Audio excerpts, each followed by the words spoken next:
I gotta be honest, I really don't want to do what I'm about to do. I explained in my vlog that over the course of the last several months, I've had to do very little, if any, work to this saltwater tank at all. I've just left it alone. I've tested the water to make sure everything's okay. It was. The fish are fine. Everything's great. If it ain't broke, don't fix it.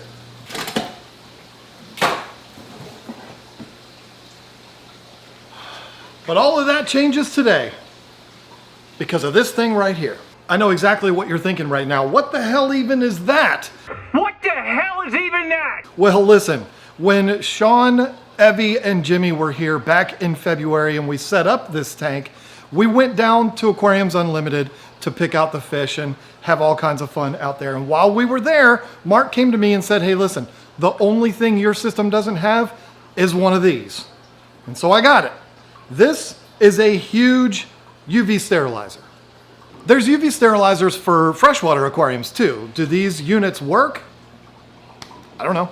But I know that I've been told they are a must for saltwater aquariums. They kill off the bacteria and parasites and stuff like that that we don't want floating around in our aquarium.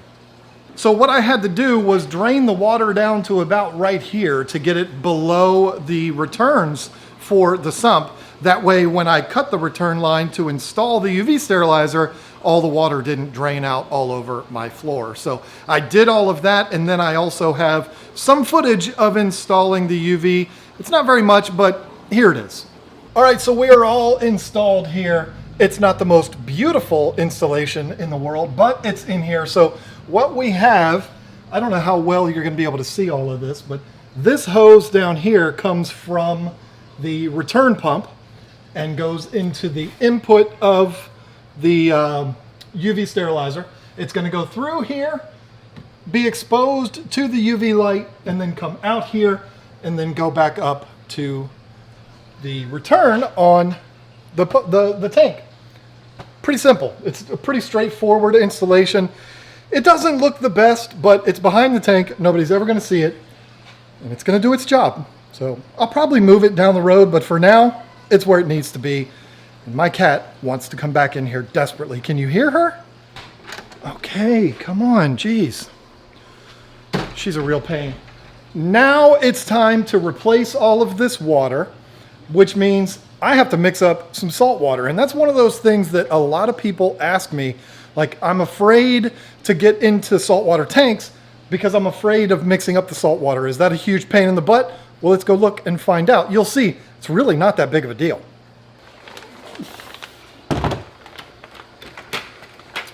This is RPM salt from Fritz. It's usually in a nice cardboard box, but that box got wet with 55 pounds of salt in it.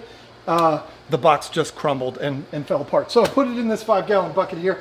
You may not know what's going on back here. You may not have seen this before. I installed these 3 55-gallon drums back here for RO water. I have an RO system right here off camera that you can't see. Goes through these blue little hoses, goes to the individual 55-gallon drums that have float valves in them so that when it's full, it stops and everybody wins. So each one of these is full of RO water. The idea is I can have 2 that I can mix up with salt and then have the third just straight RO, or the other way around, have 2 RO water and 1 salt, or I can mix salt in all 3. I have that flexibility. It's very nice. I've got 150 gallons here ready to use. Now, these are 55-gallon drums, but the float valves are set down here, which you just couldn't see me do that, but it's about that low from the top, so there's not as much, there's not 55 gallons in each one. It's probably 50 gallons. Anyway, that's what I have going on here. So now I'm going to mix up salt in one of these.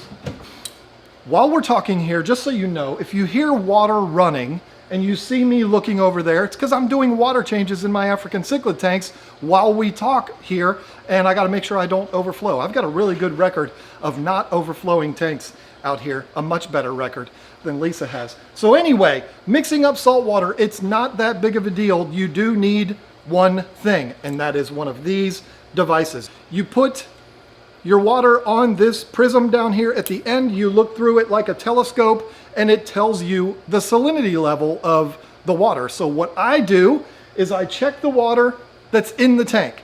I see what the salinity level is there. When I mix up my salt water, I do it to the same exact levels. I make sure that when I put the salt water in, I put less, not the salt water, but the salt in, I make sure I put a little less than what the directions call for. That way I can always add a little bit more and a little bit more so that we get to the right level rather than overshooting it and having to dilute it and all that. That's a huge pain in the butt. So this RPM salt, one of these cups is for 5 gallons. The only reason I know that is because that's what Sean Hale from Fritz told me when he was here mixing up salt for this tank when we originally set it up. He said one of these for 5 gallons. We've got approximately 50 gallons of water, so I would need to put 10 of these scoops into this barrel. But I'm gonna put 9 in there. I'm gonna put 9 in it just to be sure and to not overshoot it. Now, what I have in this barrel is 2 pumps. I have a small circulation pump. It's a CJ pump I had left over from another project. Put that in there. And then I also have a CJ Ultra Zero in there. And I'm gonna run those pumps while I put this in so that it mixes the salt for me and I don't have to put a big old straw or something in there to mix it all up. So that's gonna get it mixed up. But then also the Ultra Zero is what I'm gonna hook up to one of these pythons to pump the water back to the tank. So it all works out really well. That Ultra Zero that's in there is gonna always be in there, or it's gonna transfer to one of these 3 to transport water from the barrels over to whatever tank it is I'm filling up if I need to fill it up from these barrels. When it's filling up from the sink, I just hook the python up to the sink. Common sense. That tank is about to be full, so I better go do that now. I didn't overflow it, by the way.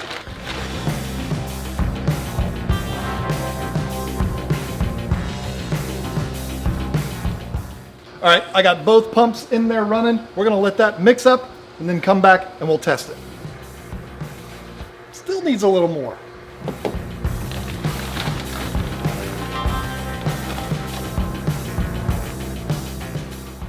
By golly, ladies and gentlemen, we got it. To fill this up, I'm gonna hook the end of the python up to the Ultra Zero, pump it right on over.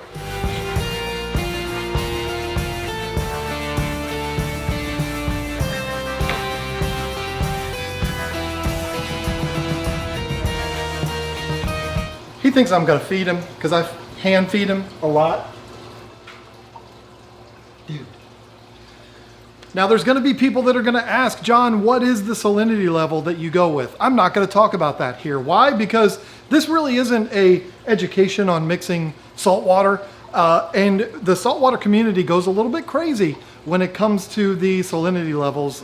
You know, some people will say it needs to be this, others will say it needs to be that. What I say it needs to be is what Mark from Aquariums Unlimited told me it needs to be. That's what I shoot for. So it's not difficult to find out what the salinity levels need to be for your particular saltwater tank. There is a difference between what kind of corals you have, or if you don't have any corals at all, like I don't. So there's no corals in this tank, it is just the fish. So I'm shooting for something that's a little different than what a hardcore reefer would. So here we are. The tank is all back up and running. The UV sterilizer is running. The fish are happy. Look at them. They're so excited. Everything's going great. Everything now is flowing through that UV sterilizer and all those nasty little things are being pulverized. Wow. I can't even believe it. I've only had this UV sterilizer hooked up for a few minutes and it's amazing how everything that used to be floating around, all the little critters, all the little stuff, it's all gone now. It's amazing. I'm really sorry, but that was a horrible joke. I just wanted to make fun of infomercials. UV sterilizers are not some miracle piece of equipment that are gonna filter your aquarium and make it sparkling clean and make it the most beautiful aquarium on the planet. But they are gonna help keep it healthy. What they do is expose the water to UV light, which kills off bacteria, parasites, and algae, or what my friends from the UK would call algae. But it's only gonna help with certain types of algae. It's not gonna help with algae that grows on surfaces like cyanoalgae and diatoms. If it's floating around the water, yes, But if it's on the surfaces, no. Just think of it like this. Whatever it is that you're wanting to kill off, if it's not floating around in the water, it's never going to make it to the UV sterilizer to hit that UV light. So things that are on surfaces and stuff like that, a UV sterilizer isn't going to do anything for those. Here's another thing to keep in mind. UV sterilizers kill bacteria. That's kind of the whole purpose of having one of these. If you run it in a brand new aquarium, you're kind of taking one step forward and two steps back because you're trying to grow that beneficial bacteria to get your tank established. Now, I realize most of that bacteria is on the surfaces, so a UV sterilizer wouldn't touch it. But there is a very, very small amount floating around in the water. And when the tank's brand new, you probably don't want your UV sterilizer killing that off. I bought and paid full price for this UV sterilizer the day after we set this tank up. So I was told, if you're gonna put it on, run it for maybe 1 day a week, like only run it on Saturdays. That way we don't have that 1 step forward, 2 steps back issue with the cycling process. And I just said, you know what, forget it. I'm gonna wait until this thing is fully established before I even install this thing. This tank has been up and running for 5 months with 7 fish in there that I feed twice a day, and I feed them not an outrageous amount. So everything has been testing out perfectly fine since the day I set it up. Everything has seemed very stable. I haven't had any fluctuations or anything like that. So I felt like now was a good time to go ahead and put this thing on. You know how a lot of people say saltwater aquariums are way too expensive and that's why they don't even get into that side of the hobby? Well, when it comes to pieces of equipment like this, I can totally understand why they say that. I paid $600 for this unit when it was brand new for something that I installed on the back of the tank. You never see it, and it has no noticeable effect on the aquarium. That's a hard sell. But in full transparency, this project was a collaboration between us, Planet Aquariums, Fritz Aquatics, Carib Sea, CJ, a whole bunch of brands. They all came together and we put this project together honoring Jake Adams. So I didn't pay anything for this aquarium. So spending $600 to buy this piece of equipment wasn't that big of a deal. I mean, $600 is a lot of money. That is a big deal for anybody. But that's all I had to pay, so it didn't hurt as much. Would I have purchased this UV sterilizer if I was paying for everything in this project? Yeah, I probably would, because, I mean, it's a really expensive setup, and what's another $600? If you're spending that much, you might as well do it right. I've tried to just put that in my kids. If you're going to do a project, do it right. Don't cut corners. So there you go, the installation of a $600 piece of equipment that we don't even know if it's working. I guess I'll know if long term we don't run into any issues like ick and stuff like that. Then I'll know that that was $600 well spent. Cross our fingers and we'll see what happens. Hey, listen, before you go, have you heard about the Tank Talk podcast? This is something that we've started up over the last few weeks. It is so much fun. Lisa and I sit down every single week. We talk about all things aquariums. If you are a podcast listener, you can find the Tank Talk podcast everywhere. It's on YouTube podcasts, Apple, Spotify, everywhere where you listen to podcasts. Just search Tank Talk and you'll find us. We have a whole lot of fun. Check it out. Let me know what you think.